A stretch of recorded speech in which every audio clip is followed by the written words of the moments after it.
And this time, Lillehammer could present arguments like compact games, all the venues within an area of 200 by 200 meters.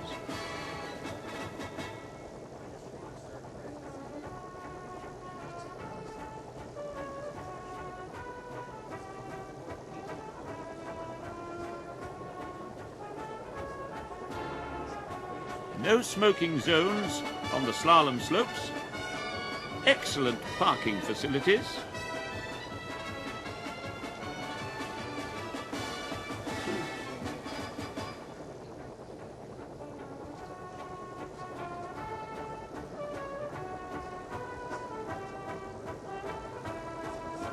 all the IOC members to receive the Lillehammer town key, which incidentally also fits the door of the Olympic hostess's dormitory.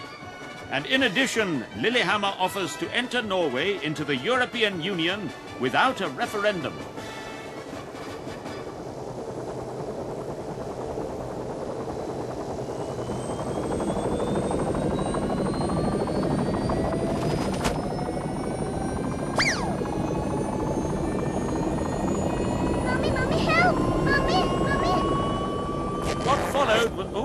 Was an exciting time for the inhabitants of Lillehammer. Would the IOC award the Olympics to Lillehammer this time? Would the IOC in fact remember that they'd ever been to Lillehammer? On this particular evening, the evening of September the 15th, 1988, all the little Hammeroids are glued to their sets, except for one. Mr. Hansen is out hunting as usual.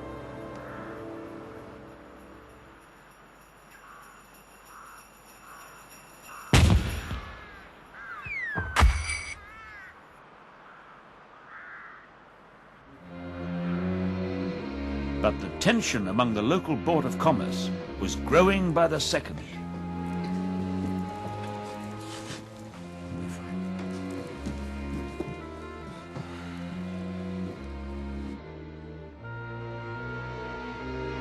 Simultaneously, or slightly earlier due to the time difference, there was unusually hectic activity in the IOC official secret decision room.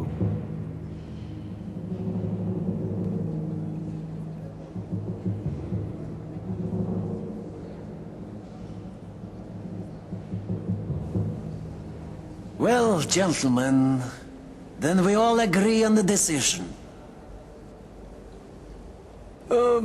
Yes, I say, what? Lord Senile. Yes, I say, what about Sweden and, Your Excellency? Hey, what's going on here? Hello, hey.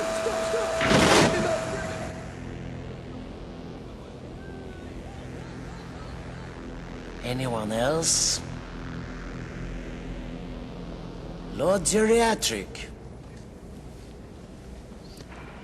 It's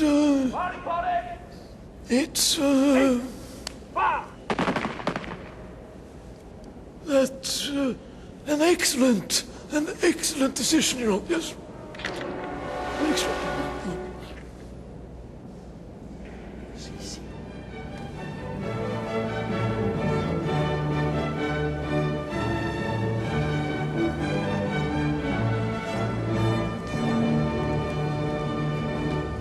And now, the President of the International Olympic Committee. Here he comes! The decision is Lillehammer. And once the decision was made, the Lillehammeroids were not to be stopped. The wheels started turning. Money was no longer a problem. The government guaranteed, and business expanded as never before. A tremendous demolishing and building activity commenced.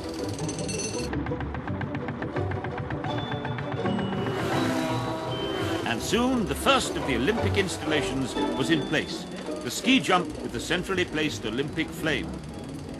Naturally, some problems did arise along the way, but none that couldn't be remedied by a bit of common sense and by exceeding the budget. But of course, old buildings had to go to make room for new ones.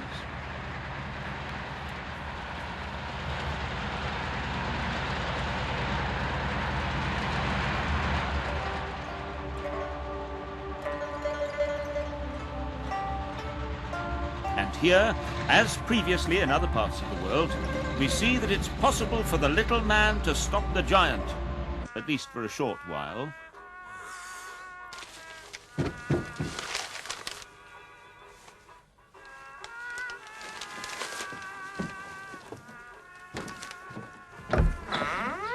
Hello, old friend. Unfortunately, your house is obstructing the construction of some of the new Olympic installations. In exchange, we are willing to offer you a new property and $1 million for a new beautiful house. What do you say? No!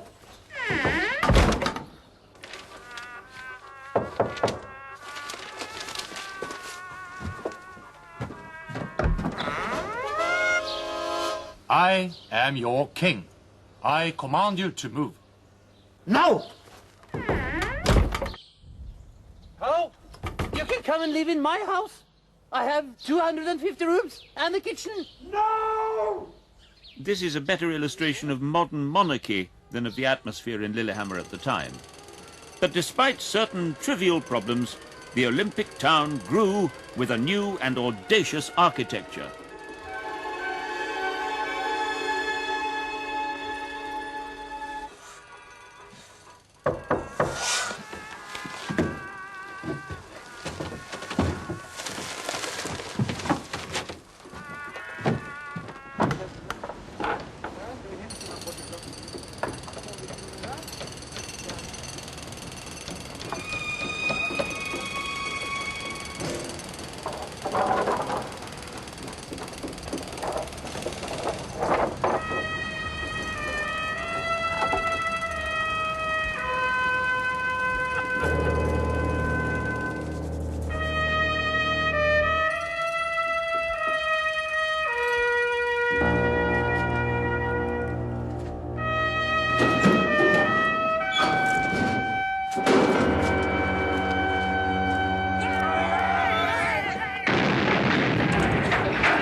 But nevertheless, most things went according to plan, and soon the opening of the Winter Olympic Games was looming on the horizon. Leaders and official representatives were beginning to arrive in the Olympic town, and from now on, security became vitally important. An elite security corps had been established, and a simple but effective password system was set in motion. And the password was... Good morning. Good afternoon. Security against terrorism was one thing. The participants' safety in and around the different arenas was another. The downhill course, for example, had been secured to prevent spectators from getting out on the track and injuring the skiers. In the same way, the bobsleigh run had been secured so that Bob would feel safe. And finally, on February the 12th, 1994, came the day when Lillehammer's name would be etched into the history of international sports for all posterity. The opening of the 17th Winter Olympic Games. And now, everybody is waiting for the Olympic flame. Brought to Lillehammer from Greece, smuggled into the country over the Swedish border, because as we all know, the importing of naked flame into Norway is strictly prohibited. And here it comes now, the flame, the incarnate symbol of peace and understanding for all mankind. Hello. Hello. But as we remember, the password was good afternoon. But as a precaution against incidents like the one we've just witnessed, the organising committee naturally had backup copies of both runner and flame, as well as the entire opening ceremony. And finally, the games could commence. All 2 million tickets had already been sold on a quota basis all over the world, and of those 2 million tickets, the 340 inhabitants of Lillehammer were allotted one.